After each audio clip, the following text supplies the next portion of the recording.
Bonjour à tous et bienvenue dans ce 4e épisode de Regard Graphique. Aujourd'hui, j'ai le plaisir d'accueillir Clara Lodewijk, autrice de la bande dessinée Merle. Bonne écoute.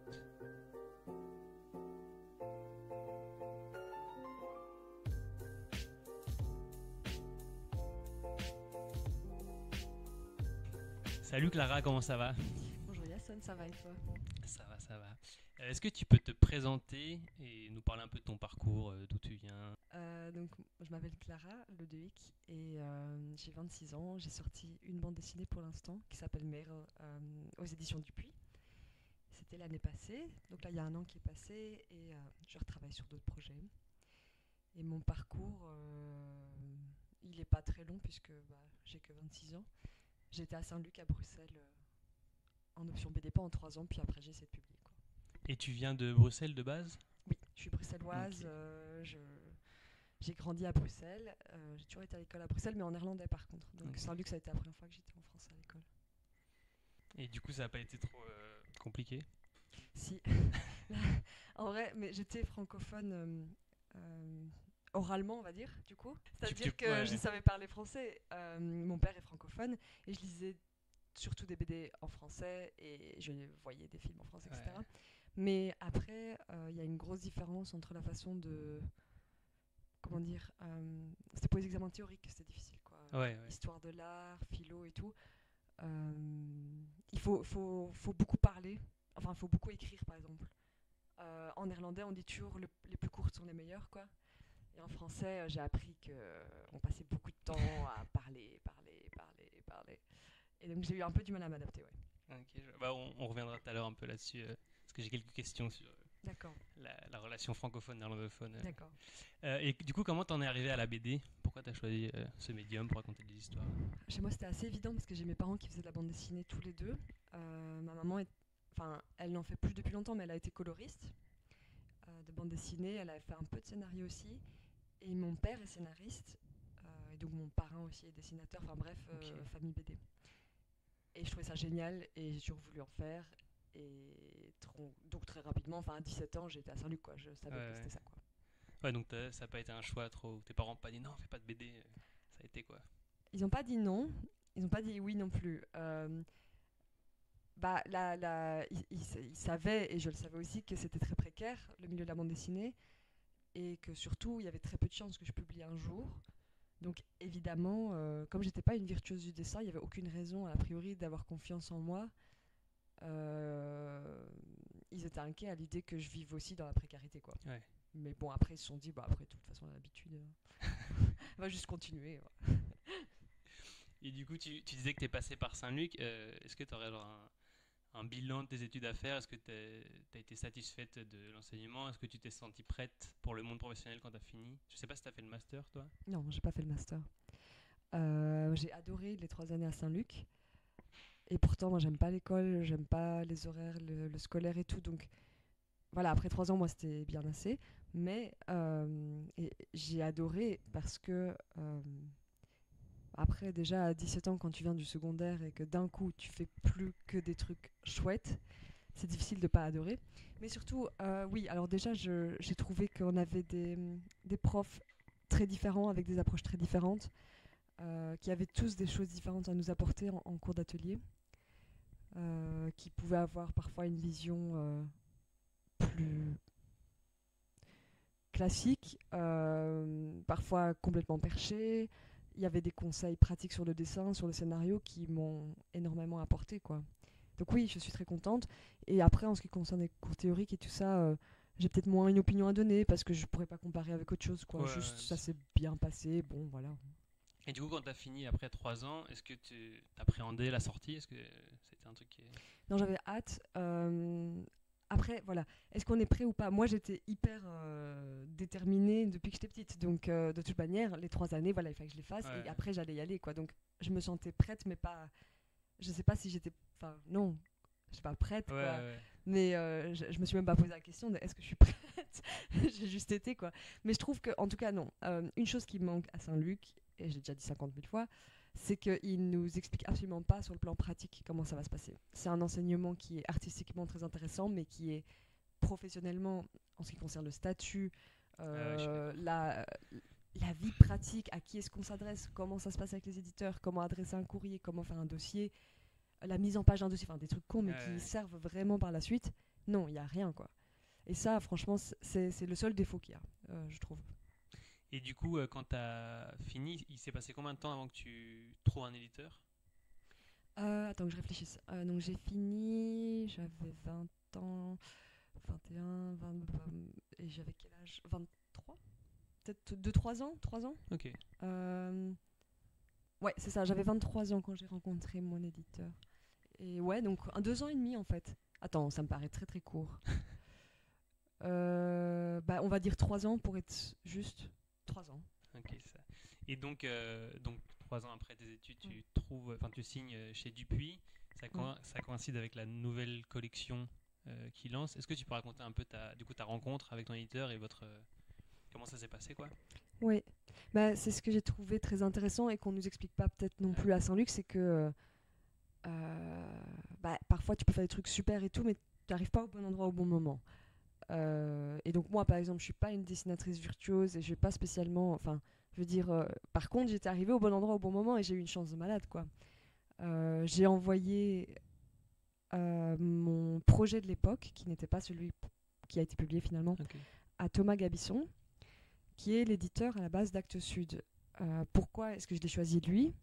Eh bien, encore une fois, j'ai appliqué des techniques pour savoir à qui m'adresser, c'est-à-dire que j'ai pris tous mes BD vraiment préférés, et puis j'ai commencé à comparer qui était l'éditeur à chaque fois. Et à un moment, je me suis rendu compte que la grande majorité des BD que j'aimais étaient publiées par Thomas Gabisson de chez Actes Sud.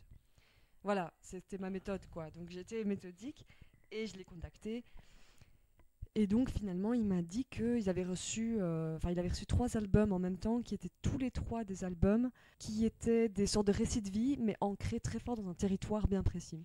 Que ça l'intéressait et qu'il allait être mandaté justement chez Dupuis pour faire une nouvelle collection, et qu'il pensait qu'il y avait quelque chose à explorer là-dedans, quoi, le territoire et la tranche de vie. Et il m'a dit voilà, donc ça t'intéresse, on va faire ton album, mais chez Dupuis, pas chez Actes Sud. Tu seras mieux payé, notamment. Ça a été comment votre relation? Est-ce qu'il y a eu beaucoup d'allers-retours ou tu étais assez libre dans la création? Il y a eu beaucoup d'allers-retours, oui, mais j'étais également extrêmement libre. C'est-à-dire que les allers-retours n'étaient pas des allers-retours supprime cette séquence ou rajoute ceci. C'était plutôt...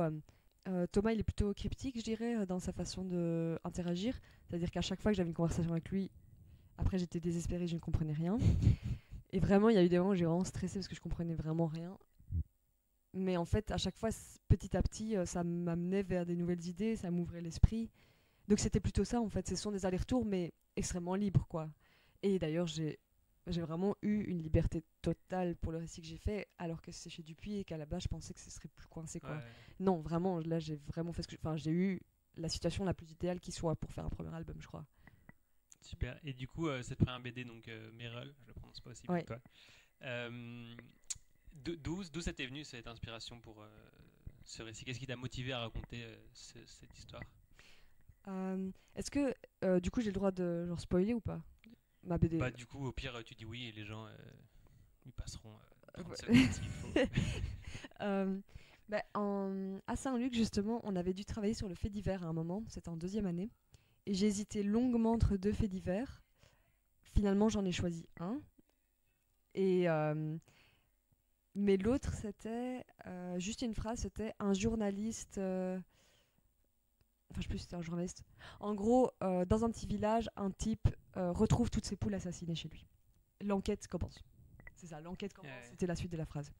Et j'ai trouvé ça super intriguant et j'imaginais tout de suite un truc un peu sombre, campagnard, avec du vert et du rouge. Je me disais, ouais, il y a du vert et du rouge et c'est la campagne, quoi.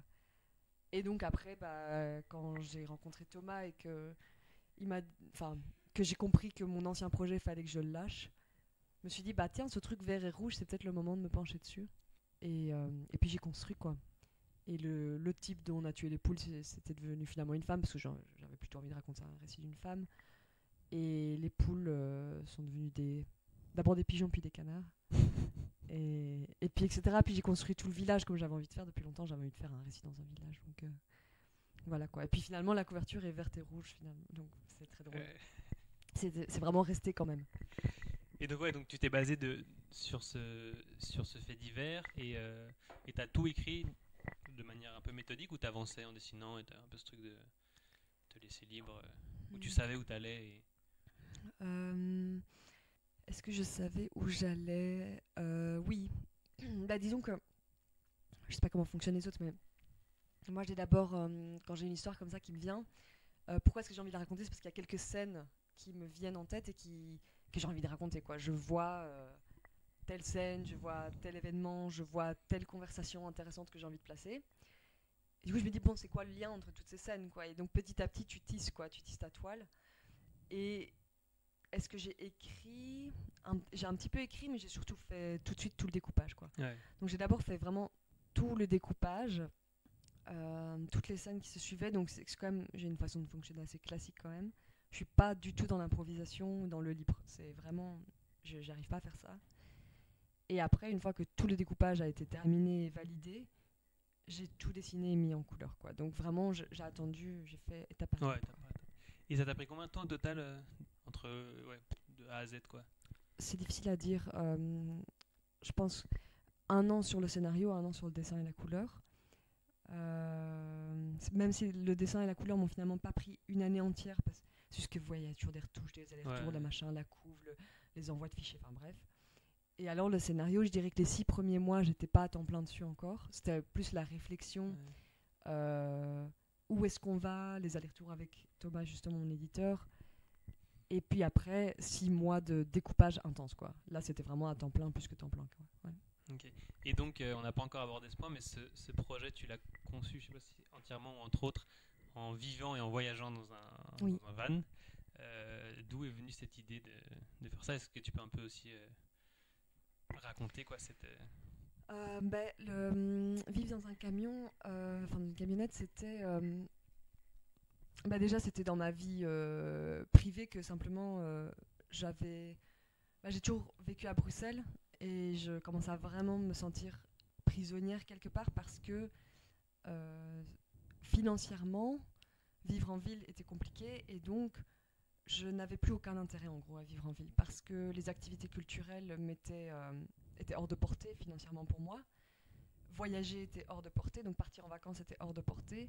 Même partir une journée à l'extérieur enfin aller dans une autre petite ville et faire du tourisme était hors de portée. Donc en fait, je me disais, je suis ici, mais je ne peux profiter de rien, quoi. Et en vrai, ça fait chier, quoi. Donc à un moment, j'ai dit, bon, j'aimerais bien sortir de la ville, au moins, comme ça, on peut faire des activités gratuites, genre se promener dans la campagne, quoi. Ouais. Parce que c'est con, mais à un moment, c'est ça, quoi. Et mon compagnon n'était pas. Enfin, on savait pas comment faire, et puis à un moment, on s'est retrouvé à se dire bon, il faut quand même qu'on puisse continuer à faire la BD, mais où est-ce qu'on va aller, on sait pas, donc il faudrait qu'on ait une petite voiture, et puis on ferait nos BD comment, dans des cafés, bah, ça va être compliqué. Et petit à petit, on a commencé à se dire bon, mais il nous faudrait de l'électricité, donc des panneaux solaires, bon, mais il va nous falloir un bureau chacun, et là, la voiture n'a pas arrêté de grandir dans nos têtes. On a commencé à dessiner de plus en plus des trucs, et c'est devenu une camionnette aménagée vraiment. Mini bureau sur roue avec tout ce qu'il faut pour vivre et c'est devenu notre habitat finalement Ouais. à 100%. Donc finalement on n'a pas eu la location à la campagne mais c'était une camionnette. Et vous avez commencé quand vous êtes parti quand au début? On est parti, bah là ça va faire 3 ans là cet hiver qu'on vit dedans et franchement on a mis presque 1 an à faire Ouais. la camionnette. C'était très très compliqué.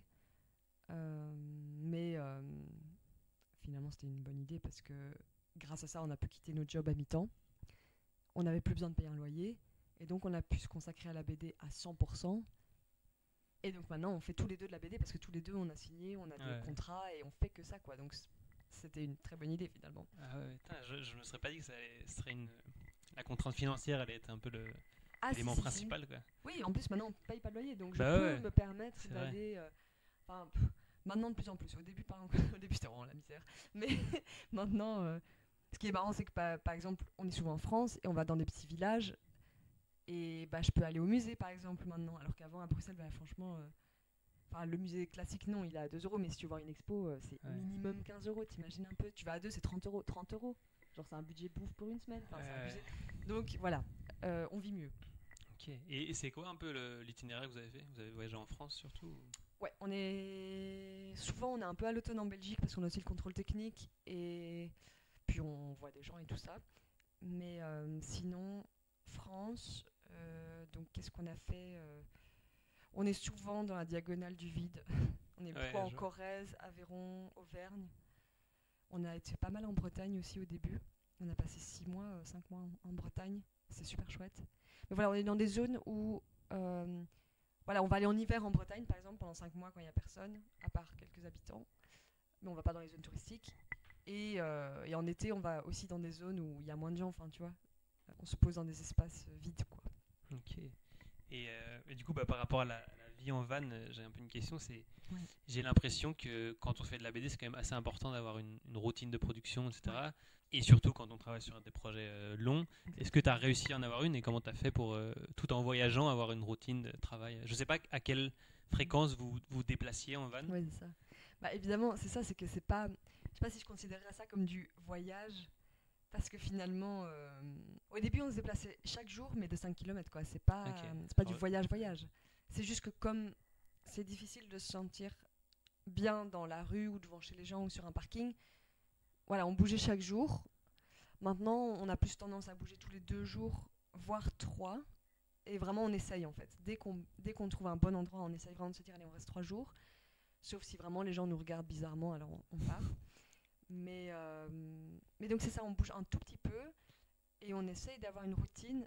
C'est-à-dire que par exemple, ce que je vais faire moi dans ma journée classiquement, c'est que je vais me lever et sur la journée, je vais au moins aller marcher 1 heure, quoi. Et si jamais on est dans un super bel endroit, je vais plutôt aller marcher 2-3 heures, mais tous les 2 jours avec Andrea par exemple, enfin mon compagnon, et faire une chouette balade et vraiment voir quelque chose de beau. Si c'est plutôt classique, je vais marcher vraiment 1 heure moi, mais parce que ça me permet aussi de réfléchir à des scénarios, débloquer des idées, débloquer même des scènes de dessin et tout. Et surtout, j'ai besoin de bouger parce que dans le camion, on bouge pas, du coup, on peut pas faire beaucoup d'exercices physiques. Donc c'est important de se rappeler que physiquement, on va aller vite mal, quoi, si on ne bouge pas.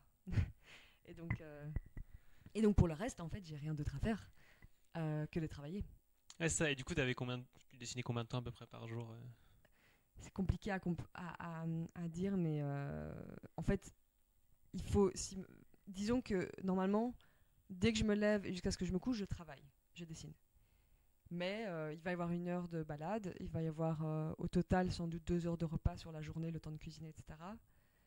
Et puis il y aura certainement 1 heure de papote et de discussion sur ce qu'on est en train de faire avec mon compagnon, enfin je sais pas. Et peut-être que l'heure de balade se transformera en 1 heure et demie parce que le village est mignon et qu'on va faire un petit tour. Mais en fait, il n'y a pas d'horaire, c'est toute la journée.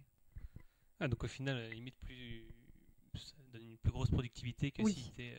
c'est sûr, ouais. Ouais, c'est très monacal, hein, et en plus, sauf quand voilà, on est sur la route et qu'on est sur un campement où il y a d'autres gens et que c'est chouette et que c'est des gens qu'on connaît, bah là, je vais boire des coups le soir, c'est sûr, j'en profite. Mais la plupart du temps, on est tout seul, donc autant bosser, quoi. Ouais, et du coup, votre espace de travail, vous avez réussi à construire quelque chose d'assez confortable et pas trop exigu pour vivre à 2 en plus dedans?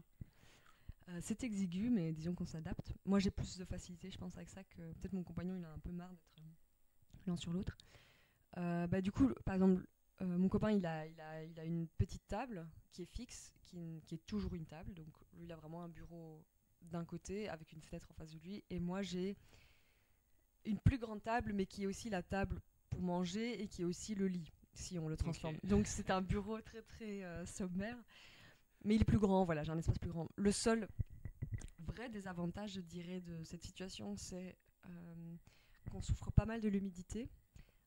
Là, l'automne là, qui arrive, là j'ai peur, là il pleut. Je sais que s'il fait un peu froid et qu'il pleut, on a super mal aux muscles, quoi. Donc, et alors, oui, et autre chose, c'est en été, quand il fait très très chaud, il fait au moins 30 degrés dans le camion. Et là, on souffre... le papier gondole à cause de la transpiration, l'encre coule n'importe comment et c'est vraiment chiant, quoi. Et donc quand Merle est sorti, t'étais sur la route? Ouais, ouais. 100%, ouais. Et bon, justement, par rapport à Merle, comment est-ce que tu t'es senti à la sortie de ta première BD après avoir travaillé plus de 2 ans sur un projet Pour moi, le gros moment de joie intense, c'est vraiment quand j'ai entendu que j'allais être publié, quoi. Ouais. J'ai eu l'impression, ça va être comme les gens genre religieux et tout qui se font baptiser, quoi. J'ai eu l'impression d'être sauvée, quoi, ça y est. Genre, t'es sauvée. Tu vas pas... c'est bon, quoi. Ton rêve va s'accomplir. On verra dans quelle mesure, mais c'est bon, quoi. Ouais. C'était incroyable, cette sensation de ça y est. tout va bien se passer. C'était vraiment ça le moment de grande joie. Du coup, je m'étais quand même préparée à l'idée que ça allait être publié. Je crois que le jour même, j'ai eu extrêmement... ça m'a beaucoup stressée et j'essayais de pas trop imaginer le fait qu'il y avait des gens qui étaient peut-être déjà en train de le lire. Parce que ça me faisait vraiment bizarre, quoi. Ah ouais. Ouais, j'étais vraiment là, genre, ah, les gens sont en train de voir ça et ils regardent mes dessins ratés. Ah là, je suis pas bien. Ouais, c'était un peu dur. Et quand tu l'as. C'est quand du coup le moment où tu l'as eu en main? Parce que si t'étais sur la route, je sais pas si t'as pu aller chez un Ah, imprimeur. c'est vrai que c'était marrant ça. Et ben justement, bah, du coup, j'ai découvert que la poste restante, ça fonctionne bien. Et donc, j'ai fait envoyer mes exemplaires. En plus, il y en avait 20, parce que Dupuis est très généreux. Et en plus, ils sont super lourds, genre ils font 1 kg, 6 je crois, enfin, ou 600 grammes, enfin je sais plus, c'était assez lourd. Ils sont... C'est 16 kilos pour 20 bouquins, c'est ça. Et je les ai fait envoyer à Saint-Flour en Auvergne. Je me suis retrouvée à devoir aller à Saint-Flour pour chercher mes BD, donc tu vois, je m'en souviens, c'était un truc un peu... J'étais toute contente d'aller les chercher. Et donc voilà, c'est comme ça que je les ai eus en main, à Saint-Flour. Top. Et donc quand t'as fini cette BD, est-ce que t'as directement enchaîné sur un autre projet? Est-ce que tu bosses d'ailleurs en ce moment sur un projet Oui. Vers les 6 derniers mois où je dessinais Meryl, donc vraiment vers la fin du projet, quoi, le dernier quart, j'ai commencé à vraiment avoir de plus en plus d'envie très forte de faire autre chose. Je commençais à me séparer de plus en plus émotionnellement du personnage et à avoir l'impression que voilà, on n'avait plus grand chose à se dire. Et par contre, il y avait d'autres personnages qui commençaient vraiment à me dire genre, hey, oh, tu veux pas raconter ma vie plutôt Et je voyais vraiment voilà, des scènes, ça y est, tu vois, les scènes qui remontent et qui se disent, ah ouais, putain, ça j'ai envie de faire et tout. Et donc c'est ça, dès que Berla était fini, j'ai tout de suite commencé à faire du scénario sur autre chose. Mais donc ce qui était bien, c'est que j'ai eu fini peut-être 9 mois avant la sortie. Ah ouais, 9 mois avant. Attends, je réfléchis, hein. J'avais fini fin février, c'est sorti en août. Putain, 6 mois, 6 mois. 6 mois. Ah, c'est long, non? 6 mois, voilà. 9 mois, c'est trop.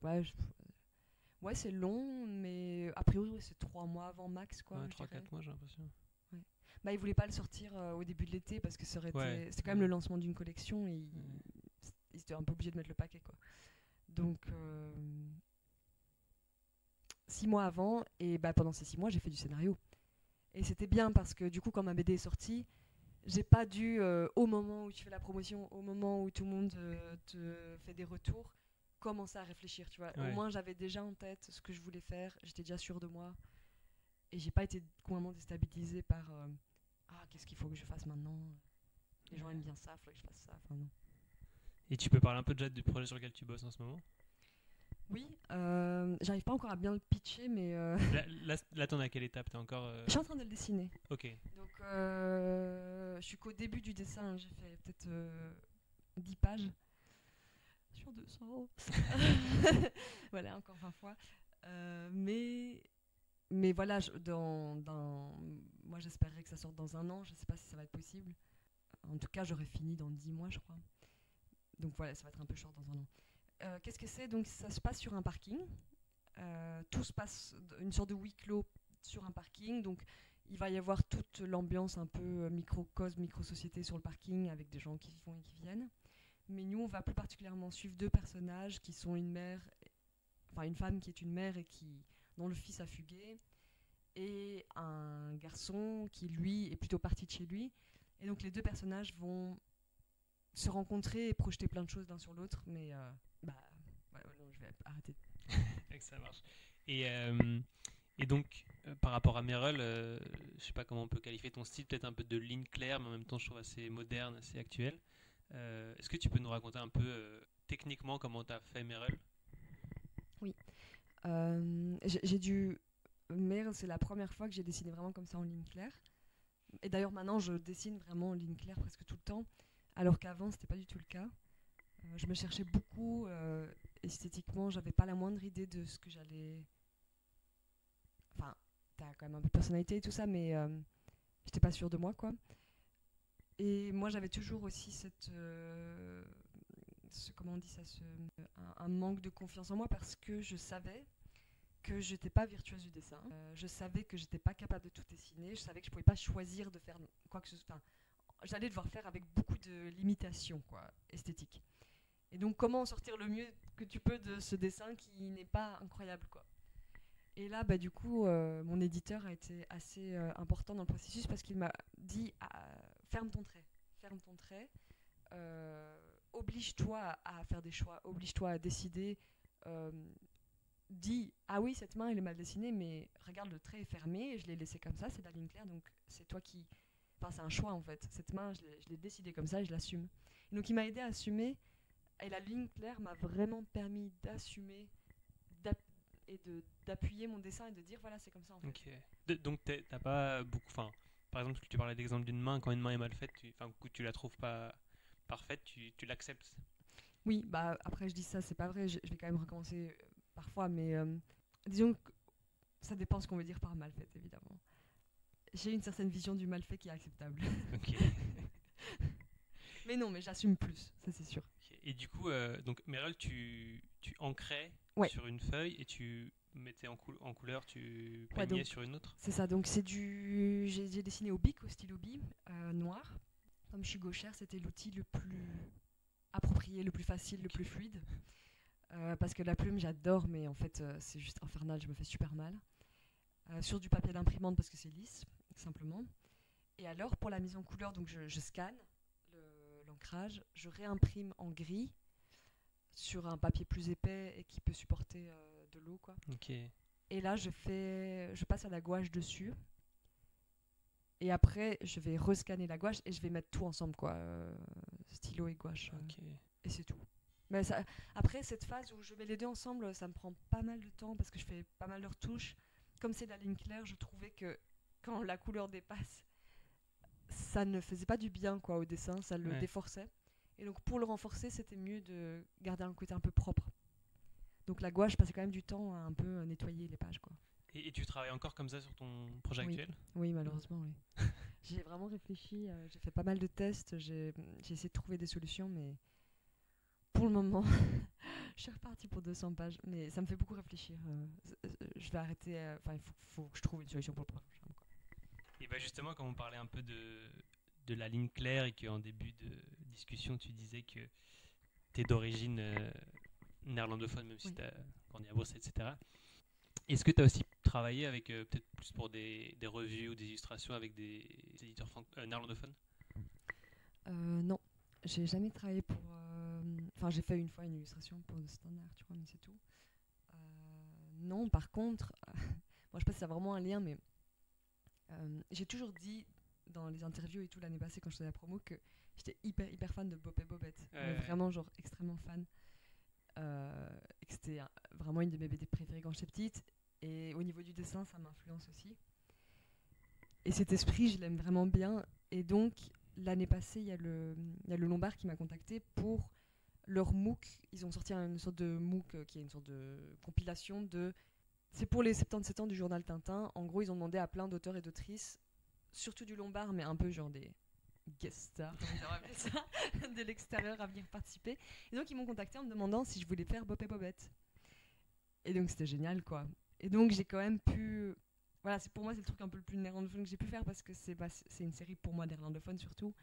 Et j'ai pu faire 6 pages, un hommage à Bob et Bobette. Et je trouvais ça vraiment génial, quoi. J'ai adoré. C'était vraiment super. Mais c'est marrant parce que justement, Bob et Bobette, c'est en effet néerlandophone, mais j'ai l'impression que c'est enfin, c'est peut-être plus vieux aussi, mais c'est une des rares séries du monde néerlandophone qui a complètement passé la frontière linguistique. Oui. Et que tous les Bruxellois ont lu Bob et Bobette, quoi. Oui. Et justement, j'ai un peu l'impression, je sais pas à quel point tu as un œil sur ça, mais qu'il y a une frontière assez forte quand même entre le monde néerlandophone et francophone dans la bande dessinée. Oui. Et je sais pas si... Si, c'est assez consternant.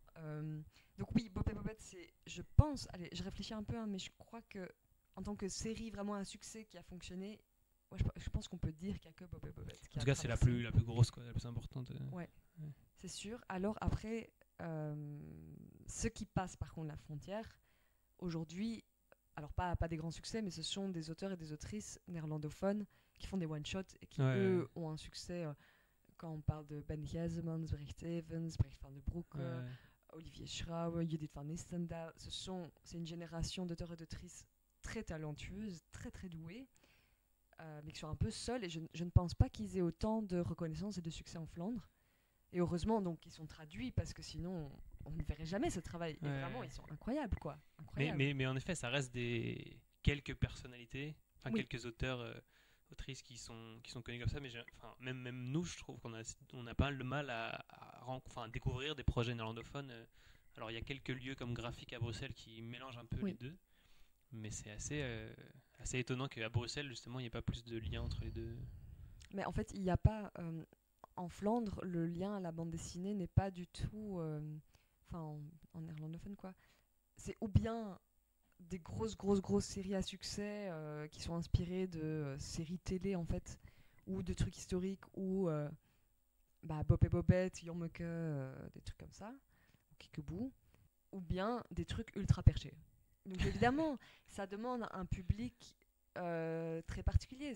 C'est ou bien des gens qui ont l'habitude d'acheter la même série depuis 50 ans et qui continuent à le faire peut-être par amour ou par nostalgie ou je sais pas quoi, ou bien ce sont des gens qui s'intéressent vraiment à l'art quelque part et à des trucs très spécifiques et qui vont être très très très curieux.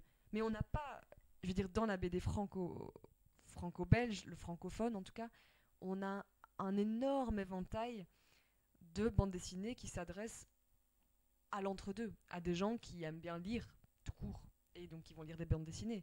Et c'est pour tous les âges, pour toutes les visions, quoi. Alors que, encore une fois, du côté néerlandophone, t'es ou bien un lecteur vraiment d'un truc hyper basique, ou bien t'es ultra perché, quoi.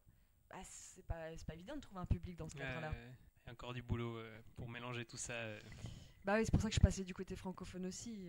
Je veux dire, la suite logique pour moi aurait été normalement à 17 ans d'aller à Saint-Lucas, pas à Saint-Luc. À Scarbeck. Ouais. Et je me suis posé la question. Parce que c'était logique. A priori, il n'y avait pas de raison que j'aille en francophone. Mais en fait, la différence pour moi, c'était l'aspect culturel, la suite des choses.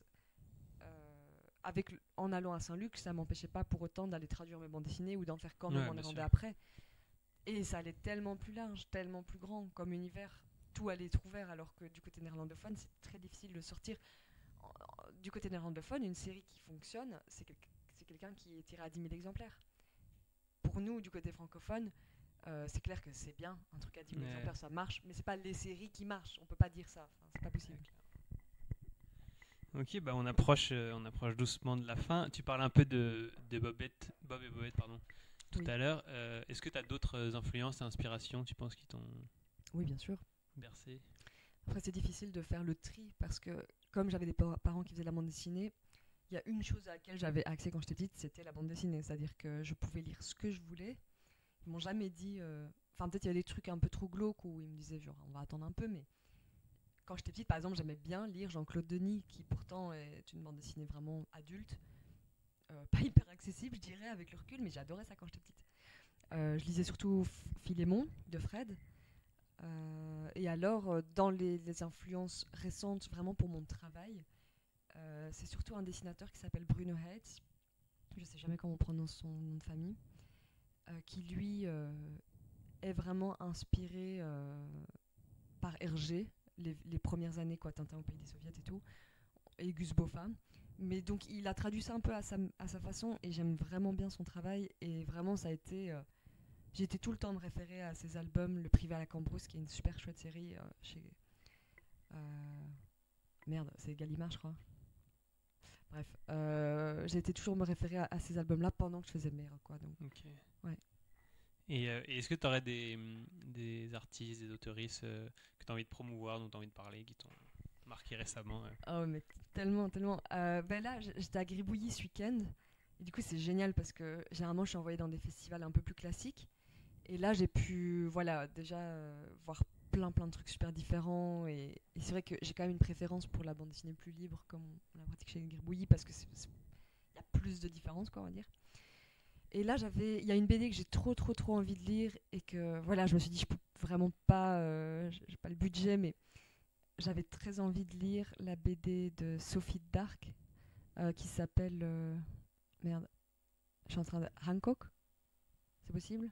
Ça me dit rien comme ça. C'est une BD où elle raconte son rapport à son adoption, à elle et ses 3 sœurs qui sont venues de Corée quand elles étaient petites, qui ont été adoptées en France. Et donc je l'ai pas lu, mais je sais que ça parle de ça. Ça a l'air super bien, ça a l'air super beau. J'ai vraiment hâte de lire ça. Et sinon, Après, il y a Xavier Bissou là, qui a sorti tout récemment sa deuxième BD, le livre L'Oracle, qui est super chouette, qui est super drôle. Et Stounzy était génial aussi, donc je conseille ça vivement. Enfin, voilà. Après, je pourrais en dire tellement, mais c'est difficile de faire un choix, quoi. Après. Ouais, c'est déjà bien. Et du coup, est-ce que tu aurais des... J'ai oublié de t'envoyer ça à l'avance comme question, mais est-ce que tu aurais un conseil à donner ou un conseil qu'on t'a donné qui t'a servi pour faire de la BD ou en tout cas dans ta pratique artistique? Moi, j'en ai plein, mais disons qu'il y a plus des choses comme le moment où j'ai compris que tu peux raconter ce que tu veux. Ça veut dire vraiment ce que tu veux, quoi. T'as pas besoin de penser que... Enfin, disons que t'es pas obligé de penser les albums en matière de sujet. Ce que je ne fais d'ailleurs pas, du coup. T'as pas besoin de trouver le sujet. Il n'y a pas besoin d'un sujet pour raconter quelque chose. Raconter l'humain, les relations entre les humains, ça suffit. Si t'as envie de faire ça, quoi. Et je pense que ça peut apporter des choses très personnelles, du coup. Si tu ne penses pas en matière de sujet, mais plutôt en matière de comment les gens abordent les choses, comment les gens vivent leur vie. Je sais pas, ça et puis ouais, d'assumer de pas avoir peur quand on dessine pas bien, par exemple. Ouais, ça sert vraiment à rien, quoi, d'avoir peur de ça. D'ailleurs, ouais, moi, ce côté de raconter l'humain et raconter les relations, moi, mes BD, c'est basé sur ça. Hein. Il n'y a, y Bah a oui, pas beaucoup d'autres scénarios qui, en fait, c'est des gens qui se, qui se rencontrent, qui se quoi. rencontrent et voilà, qui essaient de se comprendre, etc. Après, toutes mes BD préférées, la plupart du temps, c'est ça.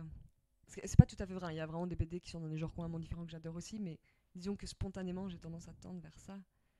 Et je pense, enfin, t'as quand même plus de chances d'être personnel et d'aller vers des choses que tu comprends si tu l'abordes de cette façon-là, plutôt que si tu te dis bon, alors, qu'est-ce que le monde a besoin Disons, aujourd'hui, le problème, je pense que c'est ça dans la société, je vais faire une BD sur ce sujet-là.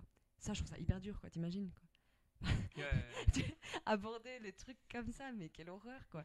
C'est vraiment, enfin, pour moi, il y a des gens qui font des doctorats sur des sujets, quoi, il faut faire ça, puis, non, je pars en couille, là, mais je veux dire, moi, je pars du plus petit, quoi, que je connais, je pars du tout tout petit, et puis je construis vers un peu plus grand, mais je pourrais pas partir du super grand pour aller vers un truc précis, quoi. J'ai l'impression que je pourrais moins toucher de la justesse si je pars sur un gros truc qu'en partant d'un tout petit détail. Ah ouais, j'ai entendu telle conversation, purée, le silence qui s'est ensuite. Quand il y a eu cette question-là et qu'il y a eu ce silence, ça, c'est un truc qui m'intéresse. Ok, bah là, tu peux commencer à construire quand tu pars de là, quoi. Là, je me permets d'être ambitieuse, mais étape par étape. T'as aussi moins peur d'aborder les choses quand tu pars comme ça, plutôt que en disant j'ai envie de parler de la paix dans le monde, quoi. Enfin, Ouais, tout à fait. C'est marrant parce que là, Oui. je travaillerai, j'ai pas encore le temps, mais sur un projet à venir qui est plus ou moins de la biographie. Mhm. Et donc, j'ai des échanges et des interviews en fait avec quelqu'un. Et je note les moments où la personne est émue quand elle parle. Et je dis, ok, Oui. ça c'est important de parler de ça. Même si c'est des détails, je me dis, Oui. si ça veut dire quelque chose pour lui, ça va être quelque chose où ça va être intéressant de voir comment mettre ça en image, quoi. Oui. Plus que des grandes lignes. Oui. Et puis faire attention au silence et aux choses qui ne sont pas dites. Quand les gens racontent leur vie, qu'est-ce qu'ils ne racontent pas? Moi, j'ai toujours. Pourquoi il me parle de ça? Mais tiens, cet aspect-là, il en parle pas du tout. Est-ce que c'est. J'aime bien. C'est l'enquête, quoi. C'est une enquête. Ouais. Tout à fait. Super, bah écoute, on va finir avec ton actualité. Je sais pas si tu as Ah oui, c'est vrai. si t'as des choses qui sortent bientôt, si tu as des dédicaces. Bah, tu disais ton projet avec Bob et Bobette. Ouais, ça c'est sorti en septembre, du coup, c'est dans le MOOC du Lombard. Sinon, j'ai fait une histoire dans Topo, là, de 23 pages, qui est sortie, là, ce mois-ci. Il y avait un truc d'Actes Sud aussi qui était sorti, un truc scolaire, mais je pense que c'est pas très intéressant pour le public BD. Je viens de faire pas mal de dédicaces, donc je crois que j'ai rien de prévu avant le mois de novembre. Donc je sais pas si... Bon, tu peux dire. Hein. Ouais, je vais avoir une discussion notamment à Ans-sur-Eure, dans un festival, un truc littéraire près de Charleroi, quoi. Et après, je vais redédicacer en décembre. Je vais aller dans un festival près de Lyon. Sinon, actualité, ma prochaine BD, j'espère vraiment qu'elle sortira d'ici 1 an, mais c'est possible que ce soit que peut-être pour Angoulême ou quoi l'année d'après. Ouais. Et je fais aussi un scénario pour une BD jeunesse, enfin je l'ai déjà fait d'ailleurs, mais je dois encore faire quelques retouches qui sera aussi chez Dupuis. Tant que je réfléchisse. Merde, j'ai un blanc. Oh, c'est déjà pas mal. Hein. Oui, pardon. C'est super. Top. Je sais pas si t'as un petit dernier mot, sinon. Non, c'est chouette, Non, bah, mais ça bon. ça me fait plaisir de replonger un peu dans tout ça et tout, et puis peut-être ça va m'aider à y voir plus clair pour la suite aussi. Bah, merci beaucoup en tout cas, Yasson. Bah écoute, un plaisir. Salut! Au revoir.